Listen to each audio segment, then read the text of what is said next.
Hello, everyone, and welcome to When Tomorrow Comes. This is ICNU's regular look at the world of planning and development, and this weekend we've got a very special episode for you. This is our first birthday, our first year of doing the vlog. Little did we know that when we started this process a year ago, we'd still be here in a year's time. Everyone's slippers have got a year's worth of use. Everyone's hair's got a little bit longer, a little bit grayer, but we're glad you're still with us. So my colleagues have rejoined us from a year ago. We've got Ian Anderson. How are you doing, Ian? Hello, Dan. Nice to see you. Yeah, happy birthday. Yeah, happy birthday. We've got Ashleigh Cook. Hi, Dan. Hiya. We've got Charlotte Orrell as well. How are you doing, Charlotte? Hello, Dan. Very well. Also, not all of us have got grayer. Thank you very much. Okay, just me and Ian then. Just me. Kelly. So yeah, so this time last year we were being interrupted by children and pets, and we're still being interrupted by children and pets. What have we got used to over the last year? Do you want me to kick off? Yeah, go on, you go first. I was reflecting on this, and I was explaining to someone the other day. That's the dog barking. There you go. There's a start. When we did this a year ago, it felt like, and the younger people watching this will have to bear with me, but it felt like a bit like a reprise of the mid-1990s and mobile phones. So back in the day, I remember when I first got my mobile phone when I first started work in '95, and most people called me a cock for having a mobile phone. They thought I was showing off. And it felt like a year ago, we had to go through the cock stage of doing videos where everyone was going, you know, before COVID, the idea of saying, should we have a conference call instead of meeting in practice? Even though we had all the technology in our office, most people would have said, you're a bit of a cock. Whereas now it's second nature. So we've gone through the cock test, and that's the most important thing I can start with. It's an interesting way of putting it. Ashleigh, what about yourself? I think the thing that I've enjoyed most this year has been being able to watch and attend a planning committee whilst making my dinner at the same time, and actually, multitasking and but also engaging in that process as well. And I think it's something we'll come on to, but obviously, we would have hoped maybe that was a change that was going to be retained going forward, and a good lesson to have been learnt from the pandemic. But we will see if there's any future for virtual planning committees, or if they are, as it looks, going to return to in-person meetings from now on. But that's been something that I think has been a real positive for me anyway, and hopefully for other people. Yeah, we'll come back to that later. Charlotte, how about yourself? I guess for me, it's been quite nice watching the real step up from people and sort of accepting the new ways of working. Because we had many of, say, the software platforms in place before we even went into COVID. Like, we had Teams, some of us were utilising it, some of us weren't. And they already existed, but there was this hesitance about using it, which Ian picked up on. And I remember the question being said to me, like, is this a fad? Why are we doing this? Is plan tech a fad? Is prop tech a fad? Like, all these questions. And what's been really nice is watching some of those people embrace it. But not only that, then come back to us saying, well, what more can we do? What else can we do? How can we capitalize on this? And really understanding the benefit of being a bit more digital, utilizing data, all of these different things from the people we didn't expect it from at all. So it's been quite refreshing in one way. Yeah, definitely. And I guess one of the things I'd like to get your thoughts on is let's say in 6 months' time when we're all allowed back into the office, what are the sort of trends we've built up over the last 12 months that you think are going to endure? Do you think, everyone's saying we're going to be adapting, we're going to keep our sort of flexible lifestyles, and PwC have said today that you can come in when you want and go home when you want, which is nice for an organisation like that. But what do you think are the trends that are going to endure post-pandemic? Do you want me to start again? Yeah, go on, sorry. Yeah. With men first, in a very woke way, in terms of answering. So my sense is that we'll get an initial retrograde step of everybody wanting to do everything face to face, and then people will suddenly lament the freedoms and the flexibilities that they had. And then what I really hope is that we then find the right balance where we'll be able to say, is it that productive for me to meet you in Northampton at 8 o'clock on a Monday morning when we could do that virtually? But equally, maybe we should get a team meeting together, get some plans out, get around the table and have a proper workshop face to face. So I suspect there'll be a pendulum swing back to the old ways of doing it, and then hopefully there'll be a natural order that will come about it. And your PwC comment's an interesting one, Dan, in the sense that, you know, I'm probably not the only one who's spoken to people over the last few weeks and months who said that they perhaps feel at the moment that the flexibility has gone too far towards work. And so when they talk about work-life balance, maybe what they really mean is that they're working more at weekends, they're working more in the evenings. So maybe actually we need to get the work-life balance actually a little bit back in order. Maybe it's slightly out of kilter at the present time. That self-discipline to know when to turn the phone off, turn the laptop off. I couldn't agree more. I think that's one of the key things that we really need to take away from this is that balance. And it's also the fact that I think at the moment, even still now a year on, we're still stuck in a cycle of Zoom call after Zoom call after Zoom call. And that level of video call meetings is not sustainable if you're going to be in an office and if you're going to be fitting in some in-person meetings as well. So there needs to be a sort of shift to realizing, well, when is a meeting actually necessary? When is it necessary for it to be, as Ian said, an in-person meeting, or can it be a virtual meeting?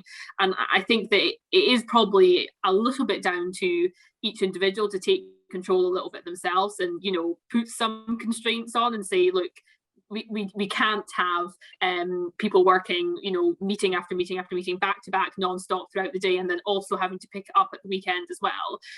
If we're going to be going back to the office, I think that balance needs to be key, because people have gotten a taste of working from home, maybe seeing a little bit of that kind of work-life balance soften at some points. I mean, for instance, today, I decided at my lunch break I was going to go for a swim. It's the first time I've done that, obviously, in the past few months. It's really the first time I've done it during lockdown, but I thought, you know what?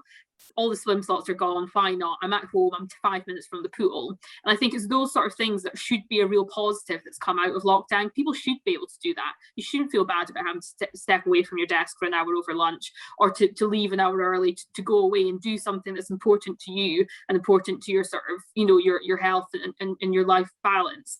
And I think that's something that we need to see carried on in the future. Ashleigh, do you not think though that when sort of society opens back up again, you know, then when we've actually got stuff to do at lunchtime and after work, then that will just happen naturally? I mean, you know, everyone's dying to go and see some friends and go for a beer or something like that. So there will be that natural kind of transition to go back to, well, actually, I don't have to sit at home. Yeah, no, I agree, and I hope so. And I think that's something I've said to people all along. And actually, one of the issues with being at home is the fact that you finish work at home, or you try to say, right, I'm stopping now, but actually there's nothing else to do. You know, what else are you going to do in the evening? So you're still thinking about work. You know, you don't switch off the same as if you were going and doing something or meeting other people. You know, you're talking about something else. And I think you're right that it probably will happen slightly naturally, but equally, obviously you're seeing that there is trends of people saying, well, actually I want to keep working from home, I'd like to do that, you know, more often than going into the office. And I just think, yes, it is finding the balance and people adjusting back to something that works for them, but also means they can still be kind of productive in their day jobs as well. Because I guess the thing is as well, people have made lifestyle changes during this period, because a year is quite a long time. You got a dog, didn't you? Yeah, well, I did get a dog, yeah. But people have moved house, people have got bigger places, people have moved further out. People have kind of made decisions as to how they see their life being, and obviously that can't quickly change back either. So if you're living further out where your commute is longer, you might have made a decision that if you're coming into the office 2 or 3 times a week, that's doable, but coming in 5 times a week isn't, and that's why you didn't live there before. But the benefits of living where you are now, or the extra space that you have, has added that extra quality to your own life. So it's adapting to that. And I think it's going to be really interesting when things do fully open up, how people get back into a new routine. Because even in the past couple of days where I'm allowed to go rowing again, it's a whole new routine. As you say, I can't work until the evenings because I've got somewhere to be now. I've got to be on the water. And it's getting back into the rhythm. I think it's going to be really interesting, especially when people have been used to this way of working for the past year. But I think it's what a real benefit of this is it's demonstrated the trust and how much you can rely on other people and your colleagues. I think when we first started off, there was that pressure of needing to be contactable at all times to demonstrate you're actually doing something. And I think that's gone, my opinion anyway. I think that's gone, and there's working flexibly around yourself, and that trust and the ownership of getting the job done has been demonstrated. So hopefully that will continue for the foreseeable. I don't wish to sound negative, but I do think there's an awful lot rests on the shoulders of leaders, and I don't necessarily mean business leaders. It could be team leaders, it could be interim managers, about how they project those messages to their workforce. That you don't have, that kind of unconscious bias kicking in of saying, well, I want everybody back in the office for a 9 o'clock meeting, and just stumble into those kind of old routines where they don't necessarily need to be there. Because with the best will in the world, it won't always come down to the individual to make that choice. A lot of it will come through the way that the ethos of the business or the operation, the organisation that they work for, and that's what I'm going to be watching closely. We'll see it with clients. We'll have some clients will say, right, see you on site 8 o'clock next week. How will we react to that? Do we say no? Do we wait for somebody else to tell us how best to answer that? Is it going to be down to the individual to stand up for themselves, if you like, for want of a better term? So I'm going to be watching that quite closely. Yeah, I mean, you talk about leadership. We've already had a classic example of that from central government, which Ashleigh mentioned earlier, about saying, well, we're going to be doing physical meetings again. Now, to my mind, that was one of the best things about the Zoom culture, is being able to suddenly appear at a planning committee in Salford and make a representation there, and then get back to work without having to spend half a day on a train. It seems crazy to kind of go back to that sort of environment, doesn't it, Ashleigh? Yeah, no, I think it is crazy, and I think that councils, I think they probably do want to be able to have some in-person meetings again, but I think there's a sense that that May is just a little bit too soon. I know from speaking we do a lot of work in Slough, and I know from speaking with the case officers, they're really concerned about this, because Slough has had one of the highest COVID levels in the whole of the UK, and they just don't feel ready to have councillors back in person meetings anytime soon. And so, as far as they're concerned, that's going to end up having an impact on decision making, and applications getting decided in the near future. So yeah, I mean, obviously there seems to be an onus on making sure that committees and council meetings are still posted online, and you can actually still watch them from home, but it's only the people who need to actually participate in it that need to be there. So maybe that is a compromise, maybe that is a slight balance that's being struck, but it seems that a lot of people have really liked having these virtual meetings, and it would seem a shame for them to completely disappear. Absolutely. And in terms of kind of re-establishing normal society, we've seen a lot of kind of buzzwords and phrases being bandied about, things like levelling up, building back better, green growth. Are they just sound bites, Charlotte, or do you think there's actually a bit of meat behind them, and we are actually going to re-enter into a more equal, fairer society at the end of COVID? What I find quite interesting is when we always talk about the year period is obviously what we've done within that, but quite a lot of these things are already in motion before COVID, and I think it's just accelerated. And I think when we look at some of those ideas, or we look at, say, planning and utilizing data, many of these projects or documents or reports or pieces of research had already been commissioned before we went into lockdown. So in a sense, to say that lockdown coming out of it's going to end it, I think it's probably incorrect. I think it has opened up some minds, and as Ian's picked up on, if we go back to our ways of thinking, things might slow down. But I think it is important to remember that this was starting before lockdown, some of these discussions, and hopefully all that COVID has done is speed it up and accelerate it, rather than meaning that we'll come to the end of it and people will go back to some more traditional ways of thinking. Yeah, I think Dan as well. I know we haven't got time to turn this into a political debate, but I think most of those strategies are better to be viewed almost in a post-Brexit, post-general election mindset, where frankly, if the Tories do it right, they'll guarantee themselves getting back in power for another X number of years. It's a political strategy as much as an economic strategy. If you're a Conservative member of Parliament, you would want to continue to demonstrate that you can break down a red wall. You can continue to be re-elected. So I mean, that's in a post-Brexit world, that's a pretty significant reason to want to keep pushing.